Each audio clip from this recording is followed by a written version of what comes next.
Greetings. Happy Tuesday. So this is going to be what I hope it's going to be, what I hope will become a weekly thing that we'll do, which is to build something. Small things. This is not about, oh my gosh, we're going to build a whole campaign from scratch, anything like that. But I want to we're going to building pieces, little things, little practical things that we can use in our game. And I really want to be driven not just by me and that's maybe things that I need for my game, but just by the community at large, which means you folks. We can just come up with stuff. I'm trying to think up some ways to maybe randomize some general things, maybe to get the party started, so to speak. But hopefully, we'll work on something for an hour and hopefully get most of the way there, if not all the way there.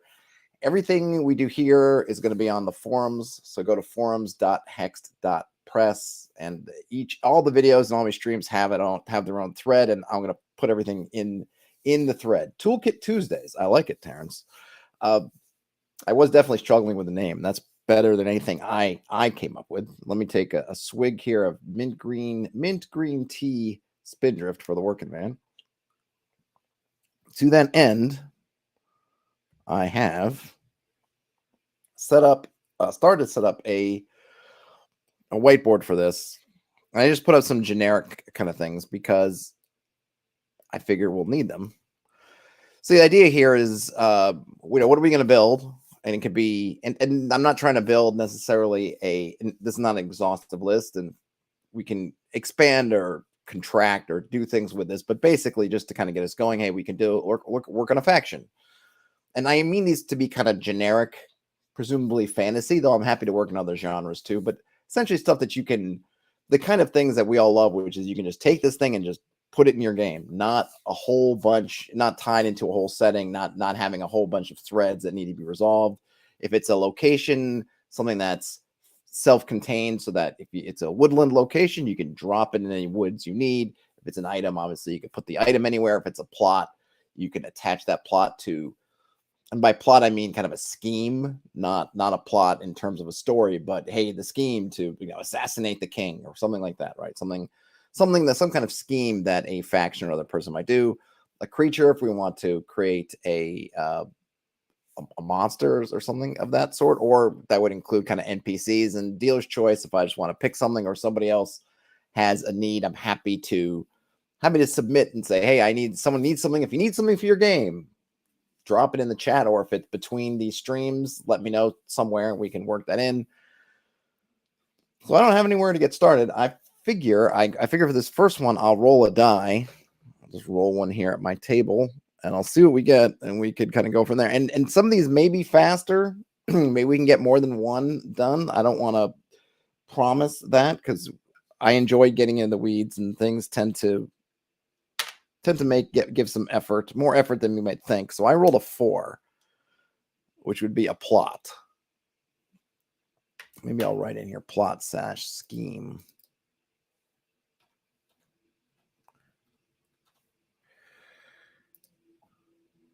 So a plot. Let me get one of these lists out here.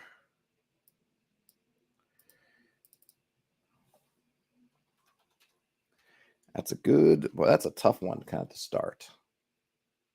So essentially what I'm thinking for a plot or scheme, it's a plan. It's like having a plan, like Pinky in the Brain, right? Step 1, we do this. Step 2, we take over the world, kind of thing. So we can think about, now I tend to think of plots and schemes as things that the bad guys are doing. Doesn't have to be. We could have schemes for different factions. Anybody could really working on a scheme.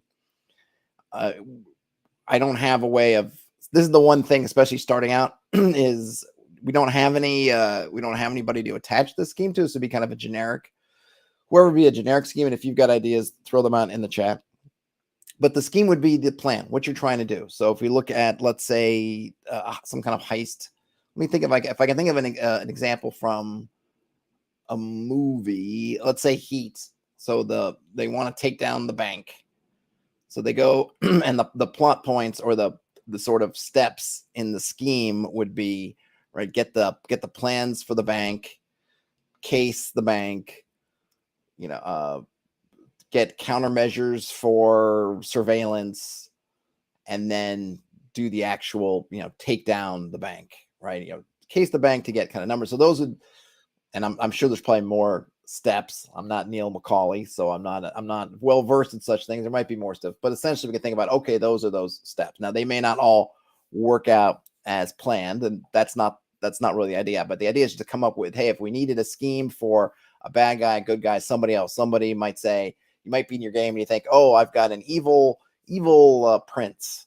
And the evil prince, but what does the evil prince want? Or, my party just got to a new city and they encounter this evil prince, but I don't know what the evil prince wants to do.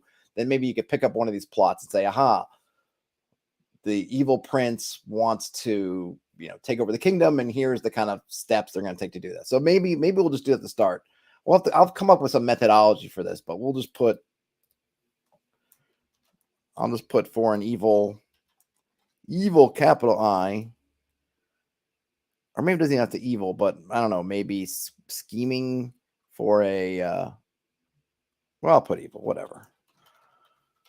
Evil, chaotic, power hungry. Maybe that's a better. Power hungry prince. So we need a goal.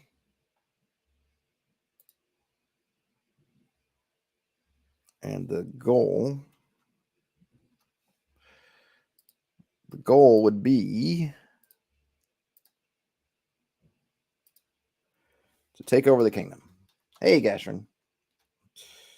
Take over the kingdom sounds like a good goal for a power-hungry prince.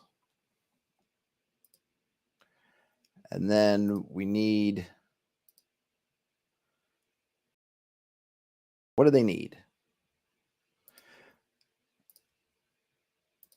So we're going to put like requirements. This is probably good to think about. It's actually not a bad exercise in terms of looking at a plot. It's not just about the steps. It's what do you need with the steps. So to take heat, what do you need to undertake these steps in this scheme? So we have a scheme, which is we're going to take over the kingdom. And again, this is, substitute whatever, a dukedom, whatever, it doesn't matter, right? We're trying to take over this kingdom. So what do we need? In the case of heat, we mentioned the steps, right? Well, some of those steps actually were kind of things that you need, or things that at least you'd want to have. Hard to take over the bank when you don't know anything about it. So you need information, right? You need information on the bank. Now, Neil already has his crew, so he doesn't need to assemble a crew, but the prince probably does need to assemble a crew. Brian Smith says, political allies, military force, a relic that grants ownership of the kingdom. All right, so interesting. Well, let me get to this. Is true. Yes, definitely is going to need political allies. It's definitely going to need military force of some type.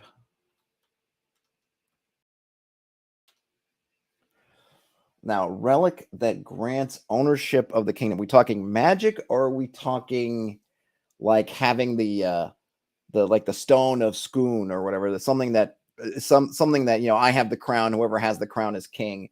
So if I have the crown, I'm king, which is a cool idea.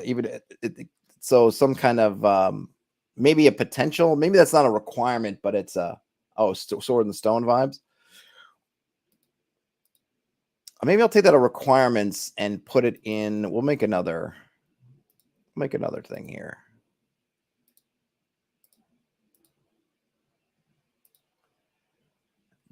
Not bonuses, but what would be good things to have? Advantages? I don't know. I'm going to put that in there right now. We can change it up. The Skoon of Karl Malone. Nice, Terrence. Or maybe extra. So some kind of emblem, capturing or holding an emblem of authority. So I like this idea because it sort of reminds me of in Dune, the ducal signet ring, right? You can do everything you want, but maybe you can take over the family, you can do whatever, but you're going to be missing that bit of authenticity is not the right word, but if you really want them to buy you as the Duke, you got to have the ducal signet ring. So that would be an emblem of authority. I'll put that in pronunciation. It's something like, a la the ducal signet ring from Dune.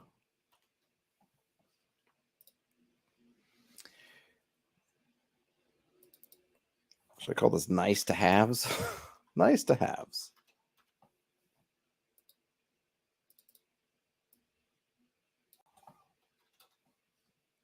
The other thing about pulling these out and thinking about them is we're talking about an overall scheme here, but when it comes to, well, what are we going to do in the game, right? What are we going to do? What are we going to do that's practical with this prince, and how the party might respond to the prince? So much like in Dune, and I'm thinking of the movie here, and it's been so long since I read the books. Apologies but I'm thinking, in particular, I'm thinking of the older Dune movie, not the newer Dune movie. I don't remember exactly how they worked it in the newer Dune movie. I got to watch it a few more 100 times. But originally in the 80s movie, Dr. Yui betrays the Atreides. He betrays the Atreides. But he has a specific goal. He actually wants to kill the Baron. This is kind of a long way around for killing the Baron. There might have been other ways. It didn't involve essentially, genocide of the Atreides, but that's Dr. Yui. That's how he rolls. So, and plus the Baron did have his wife, or at least theoretically had his wife. So Dr. Yui decides to he's going to go through this thing, but he's going to ultimately betray the Baron Harkonnen, enemies of the Atreides. And so what he does is, part of his deal that he kind of makes with himself and with the Duke is that, hey, I'm going to make sure your son and wife get out with the ducal signet ring. In exchange, you're going to put the poison tooth, and you can try to blow the green pro wrestling style mist in the face of the Baron, and you're going to do that. And the reason why I'm going through this example is that, in terms of the game, you could think about how the party might become aware of these things. The party, if we were playing Dune, the role-playing game, and let's say the party were involved with the Atreides, they were not necessarily Atreides themselves, but underneath the house, from the planet, Caladan or whatever, that they might be aware of the ducal signet ring, so that when the Baron starts to make his move, party can go, oh my gosh, we better get to the Duke and get that.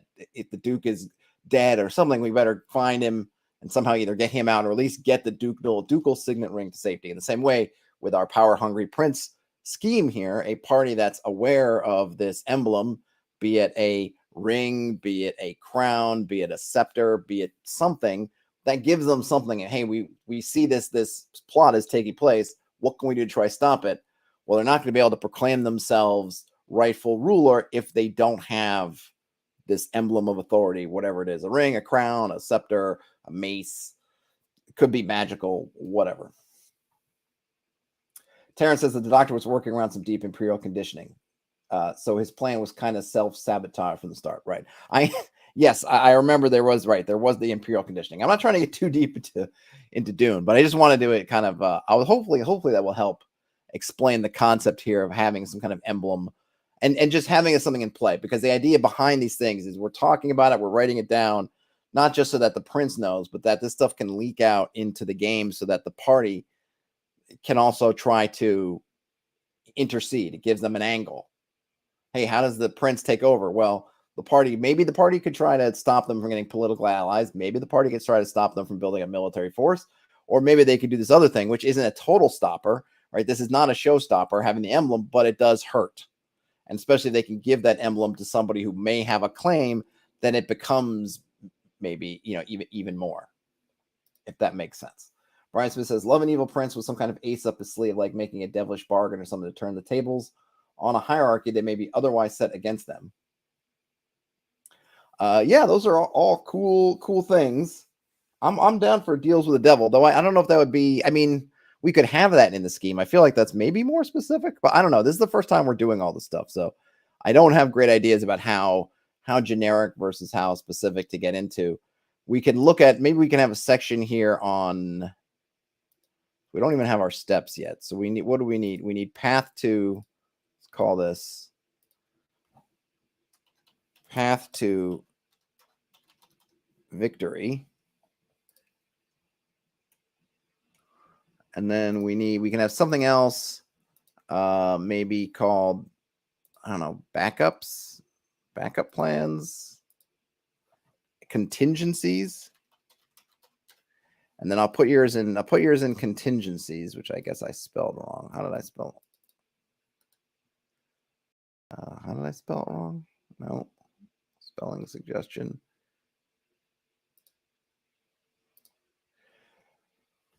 Which is get, what's the word for it? I'll call it just, what's it, magical assistance? Get magical infernal planar assistance.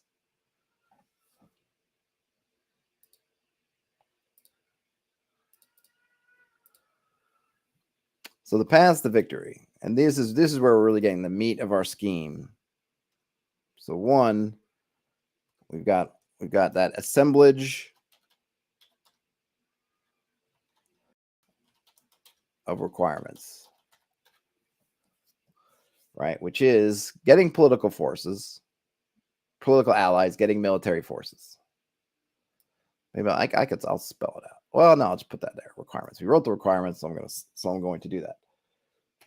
2, they need to, so they have their thing. So they've got their political allies, they've got their military force. I think the next thing is they have to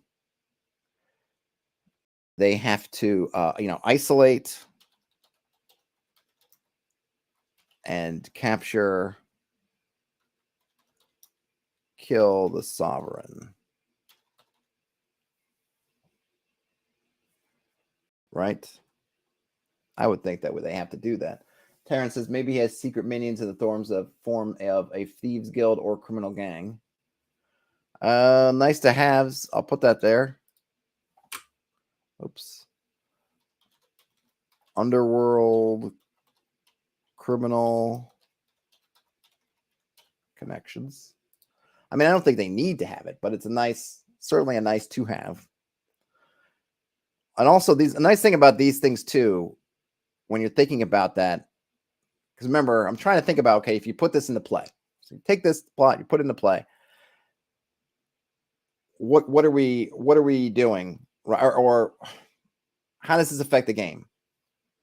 The party's talking to people, or people are talking to the party, or both, and going after these things gives ways for information to leak out. Because part of the thing in the game is it's not just somebody doing steps behind the scenes. It's not just, it can be, but it can be more than just, hey, I'm going to have a timer. Okay, each week the timer's going to tick down, or I'm going to roll a die. And at the end of the thing, whether the timer ticks down or I roll a 6 on a 6-sided die or whatever it is, then Prince has taken over the kingdom. My conceptually here, the way I'm visualizing how this would work is that, sure, the Prince is doing stuff. And you are probably rolling dice to see, hey, has he found his allies? Has he gotten the military force? Yes. But as those things are happening, there's this potential of information leak to the party, depending on their position in life. They might not be in a position to figure out that he's whispering to various lower nobles to see whose support he can get. Maybe they are, but probably not. But if they're getting military forces, that might leak out. Soldiers talking to other soldiers, talking to folks who maybe the party has military connections, so on and so forth. Same thing with the underworld or criminal connections. Probably the party's not going to have a way of knowing if the Prince has this or not, the emblem of authority. They may still be something to go after, but if they're trying to make criminal connections because they need to bolster their case, that's another way. If your party has someone who's a member of some kind of criminal organization, there's the way for things to leak out. And then we have the physical steps, the practical steps they're taking, which will become more and more obvious. You might not notice them gathering the nobles together in some kind of position, or probably won't notice them gathering the military force together. But you'll notice, presumably, if the sovereign is captured or killed, you'll certainly notice. Terrence says a Hamlet-style media blitz where he sponsors plays that make his rivals look bad and talks him up. Oh, that's a nice one. Maybe I'll put that. Should that be before or after? Maybe. Ooh, I do like that. Let's see. What's another word for, say, a media blitz? I mean, we could use media blitz. I'm trying to think if there's something more. Is there something more? Let's see. Campaign for the hearts of the people, and it could be through displays of generosity. Generosity. Let's see. Could be, you know, what the Romans had their, what did they call them? Oh, you know, triumphs, festivals, games, etc. Dude says, I ever heard of fronts from Dungeon World? I have. I have used fronts. Yeah. Yep, I have. And this is kind of a different way of just assembling fronts, because basically what these become is, yeah, this path down. I'm just doing it. I don't even really organizing a different way. I'm just sort of, as we're talking it through, I'm sort of laying it out. But yeah, fronts are, I talked about fronts on the channel. I did a video about them, I think ages and ages ago at this point. But yeah, fronts are good. Yeah, propaganda. That's a good propaganda.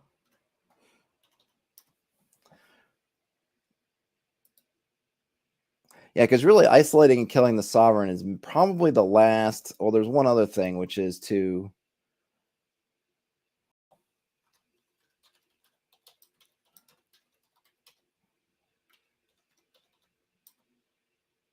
kill the supporters. You might need to do this. I'm putting it as 2 steps. You probably want to do this about the same time. Yeah, dudes, it was a long time ago.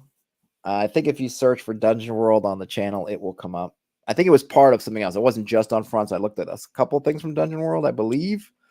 I should probably go back and revisit it because it's been forever and a day. At least I feel like it has. And someone come back and it was only a year ago. It's like, no, I know it was more than that, but I don't know. Everything falls into the grayness of time. Okay, so we've got assembly requirements, which is get your political allies. I'll just write it in here so we don't have to guess. Assemble allies and enforce. Blame the regicide X. I'll find a scapegoat. Choose a scapegoat. That's an interesting idea. I mean, sometimes they do. Well, I'm going to put it here in nice to haves. Groom a scapegoat. Because sometimes people just take over, right? Oh, the king is dead, long live the king, kind of thing. And then other times people definitely will find a scapegoat. So I'm going to put it as a nice to have if we can groom one. So we got the allies, assemble allies, enforce. And we could probably break these out even more if we want to. Brian Smith says, follow the plot from The Princess Bride, which is what? Choose to marry a girl, then have her be kidnapped and killed by your rival to go to war. But I guess the thing is, so Humperdinck, just to put a pin in The Princess Bride, Humperdinck, was he actually trying to take over? Because he wasn't king, right? He was Prince Humperdinck. His parents were older than dirt. He already had functional control of the kingdom. He wanted to go to war. He wasn't trying to take over his kingdom. What was Vasily's plan? I thought Vasily was just paid off by Humperdinck. You'll have to remind me, Brian Smith. My recollection, it was that Humperdinck paid off Vasily to do this whole thing so that he could have his war. I don't think it had anything to do with him wanting to usurp his parents, because he already had all the power. He just wanted a war. No, they were, I believe he was paid for, because that was the whole deal. That's why the prince knew what was happening and was sort of feigning. Oh, if they've done this, then they're gonna go to war. Like, that was his whole kind of shtick. So but the man in black kind of pooped in his milkshake there. But it was all a big setup.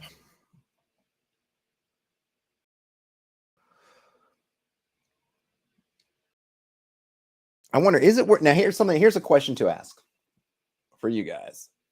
Do we want how much mechanics do we want to build? Because right now there's no mechanics. It's very, in some ways, vague, which may be helpful to some people, may not be helpful. Do we want to attach some kind of mechanic to this?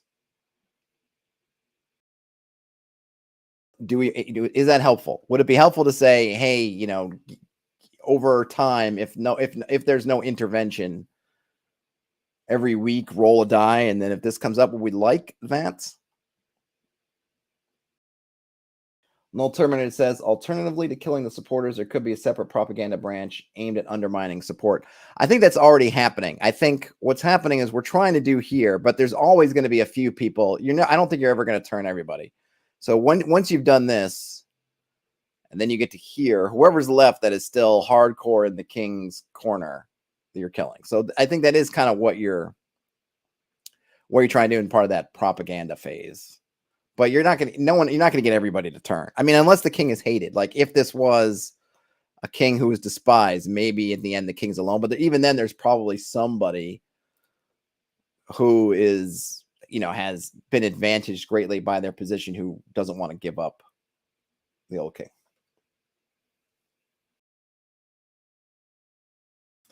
All right, so let's think about some mechanics really quick. Let me make a text box here. And I think the nice thing, I'm going to put some things here, because I think we can even have some requirements. I'm just putting this. I know I'm saying the same thing twice, but I'm just.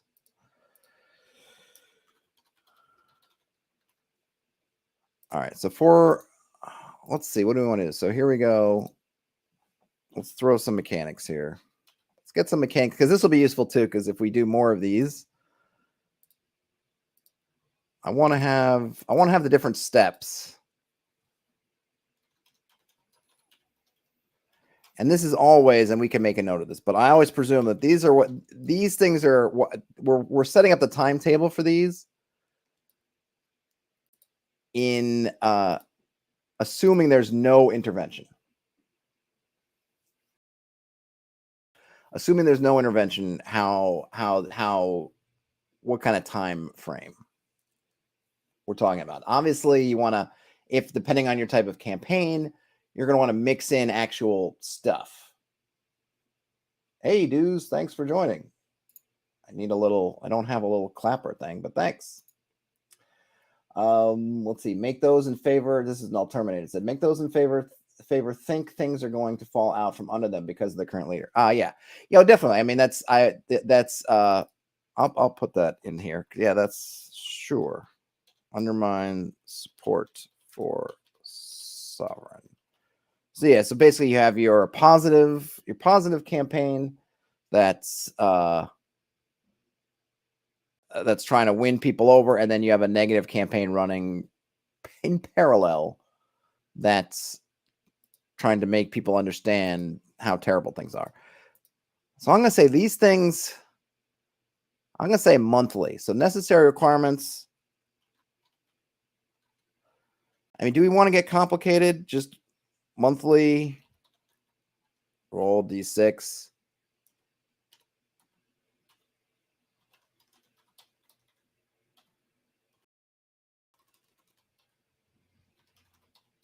How granular, I'm just going to put this here right now. We could change it. How granular do we want to get with these rolls?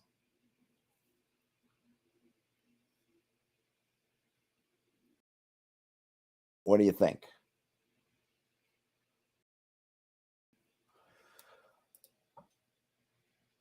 The other thing we should do is, oh, you know what? Yeah, we're gonna need. I'm gonna put this here. We need to set a timetable. Usually, there's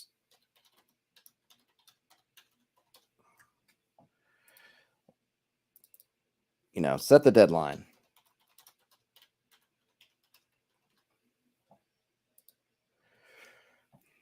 I think it's good to have a deadline. Now, some people, I know that there can and often are people who are just schemers, and they're just waiting for something to happen. But I think ultimately, especially for something kind of gameable, I think it's good to say, okay, over the next year or 6 months, this person's trying to do that. Now we can. Oh, you know what? I got an idea here. I'm just gonna write it over here. Here we go. So what we can do is, so you see for these necessary requirements, you're only rolling on a monthly, right? You're rolling monthly.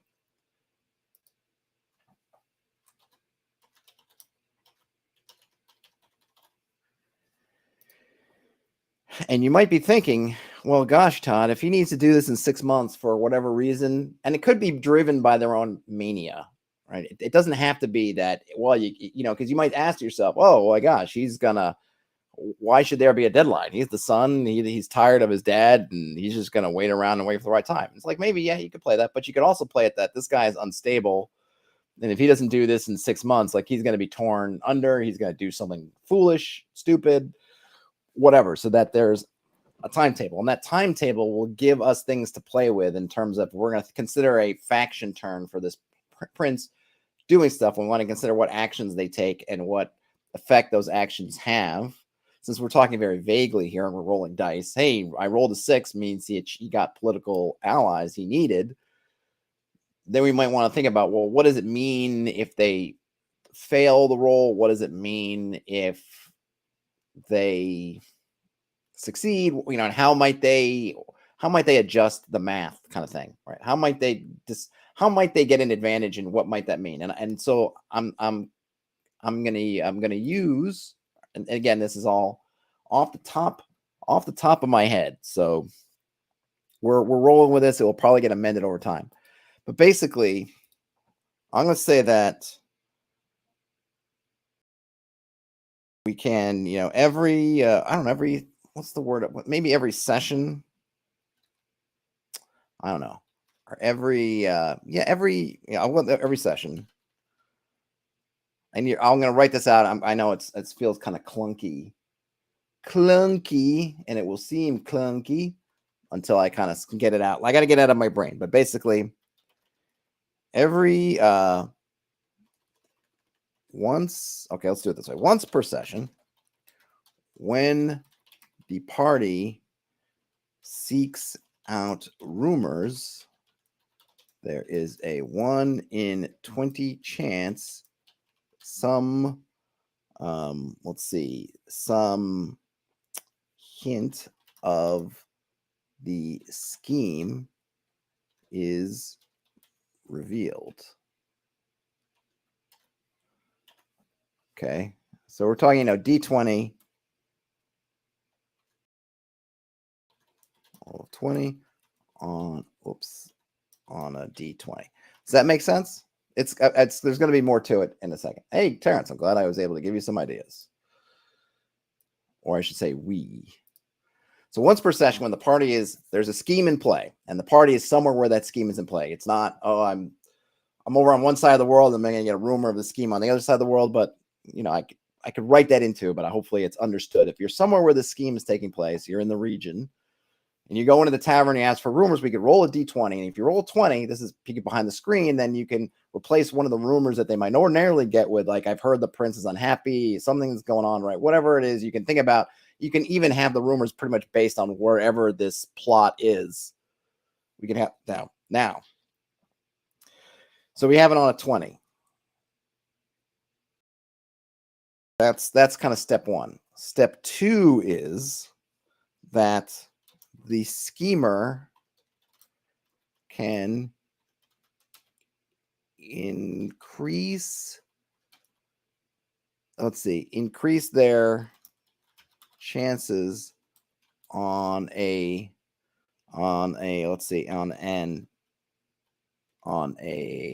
scheme advancement roll by 1 pip in exchange for increasing the chance of scheme. Let's see. I just had the word in my head and I lost it.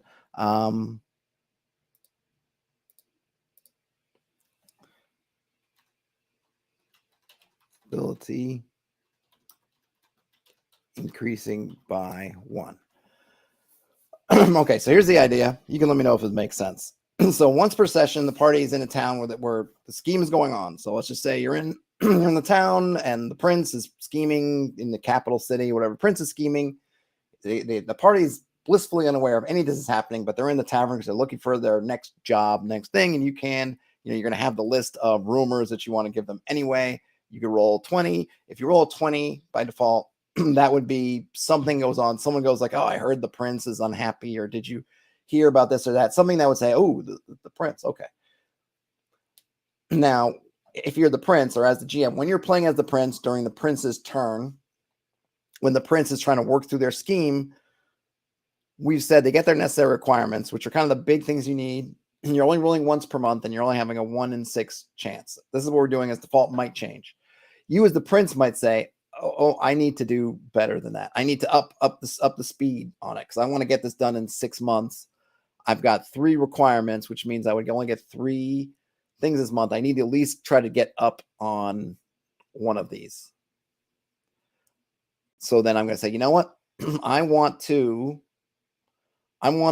instead of rolling a 6, I want to roll a 4, 5, or 6. So I want to basically add 2 and 6 chance to doing this because I'm in a hurry. I need to get these political allies and I can't wait. And again, there could be other things going on in terms of not the ultimate timetable, but let's say all the nobles are gathered together for something, a holiday, the king's birthday or something. So you're thinking, as the prince, you're thinking, I can't wait till next month. I got to do it now. Got to do it now while they're all here. So I can't fail this this one. So then you roll. So then you say, okay, I'm going to give myself 3, 4. Heck, maybe you could say I'm going to give myself. I don't know. This is, you could say I'm just going to make sure I succeed. I'm going to roll a 5 or more or whatever. I think there probably should always be a chance of failure, but whatever. But let's say I'm going to add 3 pips. So I started with 1 pip. I'm going to add 3 pips. And now I'm only going to fail on a 1 or a 2. So then this happens. I roll the die, whether I succeed, whether I fail. If the party then comes back into town, instead of rolling on a d20. And I feel like with this scheme visibility starts at 20, it never goes back up. You can't re-hide it. What gets out of the bag is out of the bag. So then the party comes around, they go back in the tavern, they say, hey, what's up, Pally? Now you're rolling, and now instead of having it at 20, you need to do a, 17, 18, 19, or 20, right? You've added 3 pips. So now you go from a 5% chance in 20 to basically, I think, a 20% chance in 20% chance overall that the party discovers something about the scheme. And you can, it doesn't even have to be a rumor. You can use that roll to see whether there's some NPC. Let's say they have some patron somewhere. Like you can use that roll to basically determine, hey, this thing is going to become visible to the party some way. If you want it, by default, I'm using the rumor table kind of thing, but it could also be through a patron, through, any way you want to do it, right? Somebody accosting them in the street, whatever. You're essentially it's becoming less and less of a secret kind of what's going on.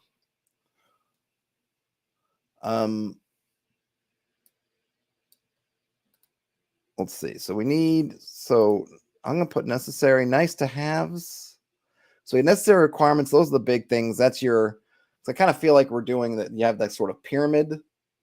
I mean, ideally, I guess you have kind of pyramid where the requirements are your foundation.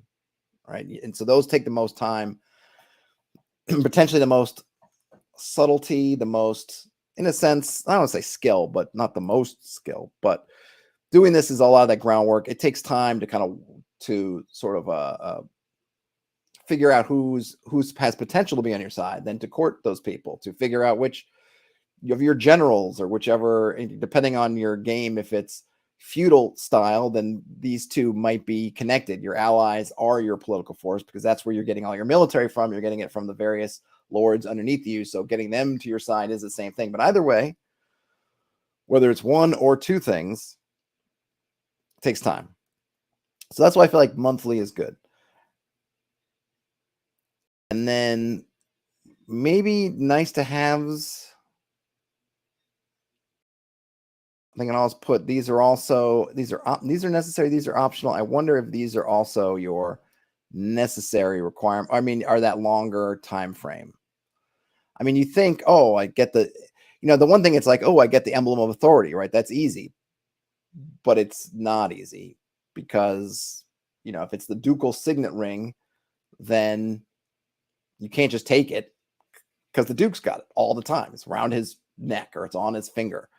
So it's maybe it's less in some way of having it than knowing that you're going to get it. Setting things up so that you can have it. But in any case, it's all that setup. This is all that setup stuff. Obviously, talking the underworld is good. Getting that scapegoat set up, whether it's an assassin that you're going to blame, whether it's somebody an external ruler or lord or kingdom that you're going to fit for it, which fits maybe a little bit more in with that Princess Bride example of, we're going to set this up so it looks like this kingdom wants to go to war with us, and what they do, they assassinated the king, kind of thing. So I'm going to put that these are all things that you're doing over a month. And of course you can, as with all things, this is not written in stone, even if I write it in stone. Now we get into paths to victory. So now we've got all our stuff.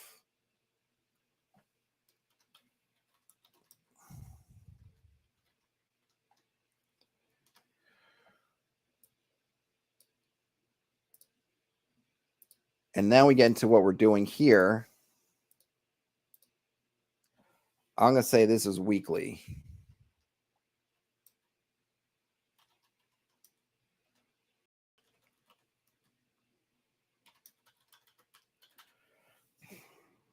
These are all weekly. So you've got all this stuff. You're ready to pull the button, push the button, pull the button, pull the trigger, push the button.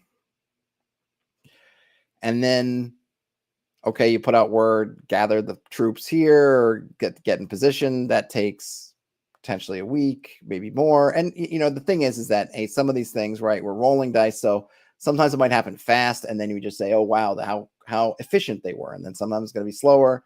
Obviously, they weren't as efficient. I'm not too worried about trying to mirror super closely whatever I feel like real world would be, since I don't really know much about the real world idea anyway.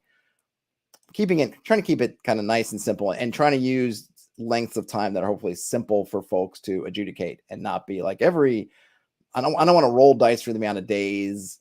I don't want to roll dice. I just want to have like, hey, just do it. You can do it on the first of the month. And then if you want to figure out which day of the month, you can do that. You can roll some dice for that. But I want to make it hopefully as easy as possible. All right, so it says make a forgery and then kill the forger. Forger of what? I mean, it's always good to have the forger. Forger of like some kind of. Always want to kill the forger, by the way, which the guy in my campaign didn't do it and ended up biting him in the butt. I think next time someone tries to forge something in my campaign, they probably will take your advice and kill the forger.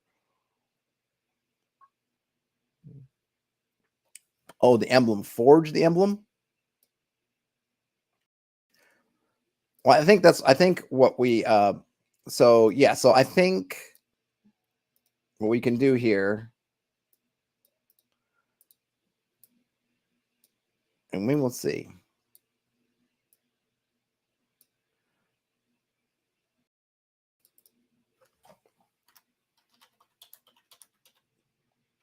Forge the emblem. So contingencies, let's see, replace paths to victory that failed.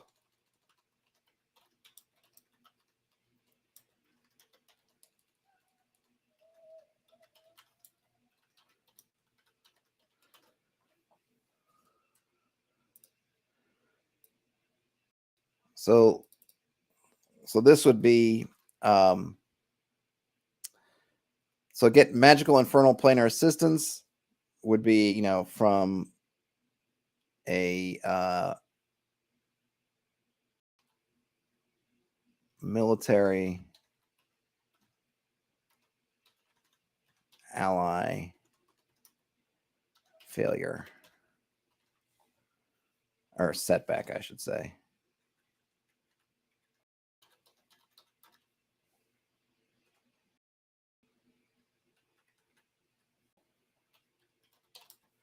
Forge the emblem. Counters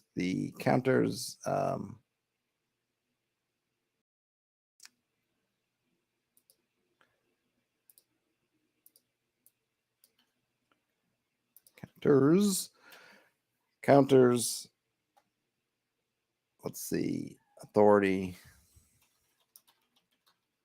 I don't know, I keep saying amblam. Setback.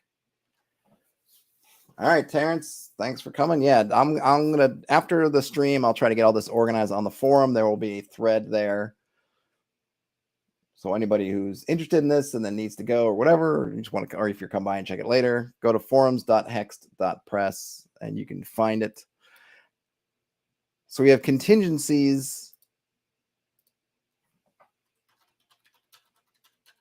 Replace. So what happens is you have the things you're trying to do.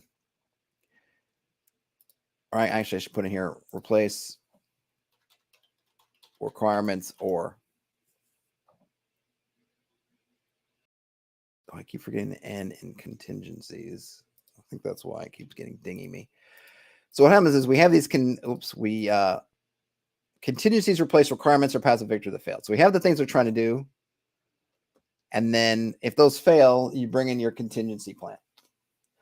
Brian Smith says, maybe a contingency if you can't kill the ruler outright, maybe enfeeble them somehow. Oh, let's see. So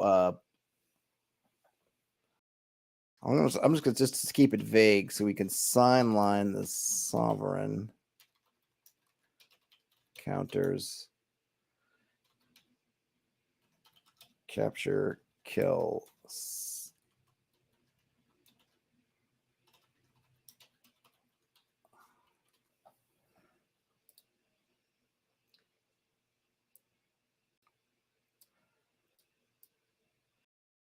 I like that.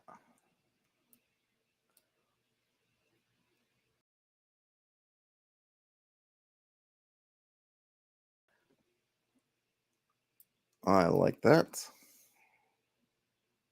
So here we've got, so our goal is, so let me just go over this. So we're at 15 minutes. So let me just see if we can, if there's anything else we need. Again, I'm going to put all this in the forums so we can go and we can kind of tweak offline if we want to come up with kind of a mechanical framework to handle this, and then future plot/schemes we come up with. I also encourage you, please, for next week, bring me things we want to make, or I can roll the die again, or pick one. So our power-hungry prince wants to take over the kingdom. What they need to have, they need a timetable. And this is maybe not the prince themselves thinks of it that way, that we could think of in-game reasons why they might need one. But I think it's good to have one because that really will give them time pressure to make things happen. And we've determined that, hey, they need political allies. They're going to need a military force. And if these are combined because you're playing your feudal landscape in which you don't have standing armies so much as you have armies through the feudal relationships, then obviously this would be one step, but I'm just keeping it separate for now, just for the purposes of being the most generic. These things are you'd like to have. These are good angles for you, but you don't absolutely require them, which is having a hold of the emblem of authority or planning to have it at the time things go down. In other words, you have the crown, right? It's good to, if you have to kill the king or capture the king, you want to try to have that crown so that when the public sees you after it's all down, you've got the crown to show them, or you have the ducal signet ring, or you've got the scepter, whatever it is. So you want to have a plan for it. So I'm putting it here, nice to haves. It may actually be part of the paths to victory, but the idea is you're planning to, when this all goes down, we're going to have this thing that we need. And they don't always, sometimes they carry around with them, like the ducal signet ring. Sometimes, like something that's for presentation and pomp and circumstance, it might be stored somewhere else, but you're going to have this plan. Also nice to have if you have some underworld criminal connections that can help you do potentially some dirty work, like hire assassins or just get intel or whatever it is. And then if you have somebody you can groom as a scapegoat, someone who can take the fall for you so it's not immediately apparent that it's happened to you, because you are a prince, so potentially you could be already in line, but maybe you're a second son. Oh, actually, that's a good idea. Supporters of the sovereign and or claimants. Is it claimants? Nope. What is it? Oh, I had it right the first time. Claimants to the throne. I actually put that in because if you aren't the first son, if you were son number 2 or son number 3, you're probably going to need to get rid of the other princes. Got a surplus of princes. Got to get rid of them, or at least have them managed if you haven't brought them over to your side or made one of them the scapegoat. So now we've got these things in line. Paths to victory. We're going to assemble our allies and forces and our forces. We're going to put in action some propaganda. Maybe we'll host a tournament. We'll have some games in the Coliseum. We'll on the next big holiday, we'll bread and circuses. We're going to hand out lots of food and stuff. We're going to have a festival, the biggest festival we've ever seen. And then we're also maybe going to do a sort of a smear campaign on the sovereign to the movers and shakers, basically saying, hey, this is off his game, stuff's going on, whatever it is. We're going to also kind of spread a little bit of we're going to do some dirty campaigning also. And then the main last steps is we got to figure out how we can get the sovereign isolated and then capture or kill them. Presumably we don't want to do it in the throne room where everyone's watching. We want to do this off into the side in the night, somewhere isolated, somewhere of our choosing. Somewhere's going to have the least amount of their supporters around and the maximum amount of hours we can figure out. Say, they're on a hunt, and you can kind of get them away from some of the other retainers and do that, or they're going from castle to castle, or whatever it is. This is where you're going to figure it out in terms of your campaign. And then you also want to make sure, pretty much at the same time, that you're also getting rid of any supporters of the other claimants that come back. If you think of think of Godfather. At the end of The Godfather, when Michael Corleone decides to, he's going to finish all family business, and he's going to do it basically in one fell swoop. I have it as 2 different steps, but essentially you can think of it kind of as one. Kind of go do all this stuff. Not everybody's Michael Corleone, so you might have to wait. You might want to make sure you're successful. Let's say if you have the kings over here, but he's got some loyal supporters who are just elsewhere. You probably want to make sure maybe that you've gotten rid of the king before you go after the supporters. So that's why you kind of have it in 2 steps. But, if you can get it all done at once, then you want to. And then we have these contingencies, which is a set of things that when these fail, and maybe you look at it in your campaign and look at you look at the what's happening and the context of everything, and it's like, well, you can't do this again. So what could you do? Well, if you realize, and maybe we could have let's see, we'll do this. Let's add this in here. Roll of 1 indicates absolute failure. We'll add that in there. So if they roll a 1 on this, then not only have they failed, but they can't try again.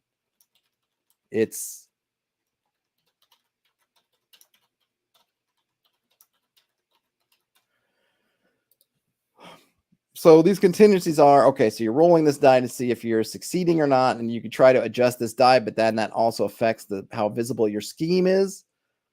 If you roll a 6, then that thing succeeds.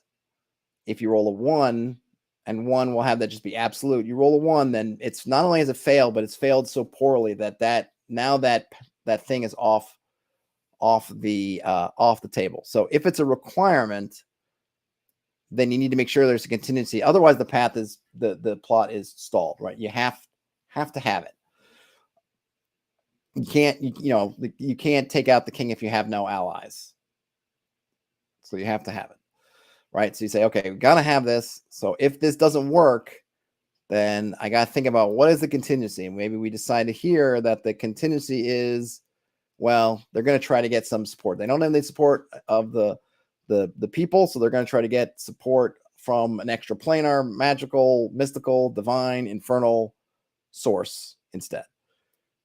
And then you would roll up for that as normal. And then as the GM, you can keep filling in contingencies. You don't have to go to that one straight away. Another contingency might be that they try to get help from an outside kingdom. Hey, and help get me installed as king, and then I will help you out. And then you can have multiples of these. You can come up with these on the fly. But just in terms of mechanically, we're talking about, well, how does this plot move forward?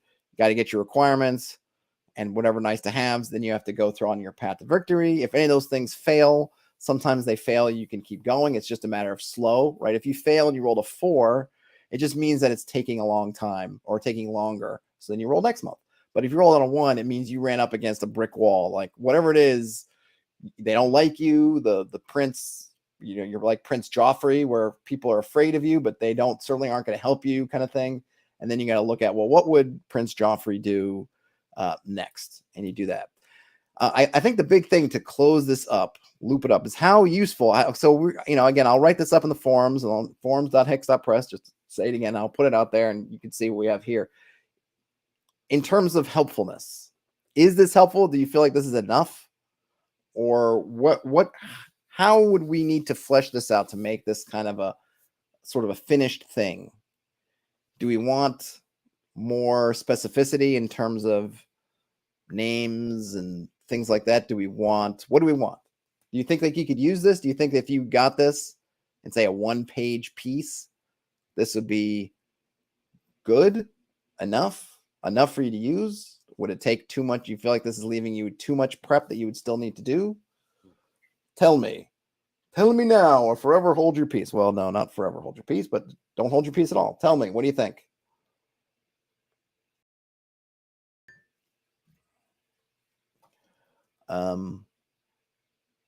Because I want to know, because as we're doing, especially going forward, this is the first one, so I always figured it was going to be kind of a bumpy ride.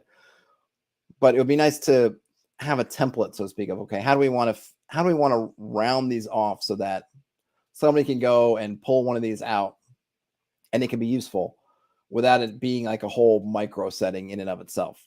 So it's kind of hard or I'm always thinking about towing the line between, okay, well, being specific in some ways is good, but then it becomes something that you have to, if your campaign or your setting or whatever doesn't match that specificity, then it's holding out. Whereas this is kind of, I kept it very generic so far, though we are adding in some mechanics, but kind of generic mechanics. But is this enough? Is this useful to you as is, or what do we feel like are our next steps? How much more fleshing out do we need to do? That is my question for you. And if we don't have answers now, then we can take it and continue to discuss. But if you have some questions now or have some ideas now, that'd be great. Otherwise, as we've reached the hour, I can close the workshop for this week. So no one's responding, I think. So I'll give a moment in the chat, see if I get any responses. Other than that, we can we close this up and then go, and I'll just put this out there so that people could see it. Son of Sofa Man says, there would be more prep. The devil's in details. This is a great launching point. Something like this would prompt questions I can answer to flesh out the details. Oh, thanks. Would it be good to have some of those questions kind of in a, I don't know, like a world by number, whatever where that book is, where they would throw a kind of worlds without number, not worlds by number, worlds without number kind of situation? Let's see. Or we could put some kind of prompts in there for you. Would that be a help?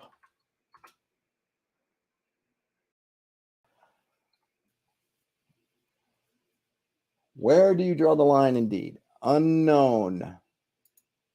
Anyway, that's the forums address. Yeah, I don't know. It is a line. You know, I'm trying to think if we were doing like, you know, like people like to do where they put out, let's say we put it out as a one pager.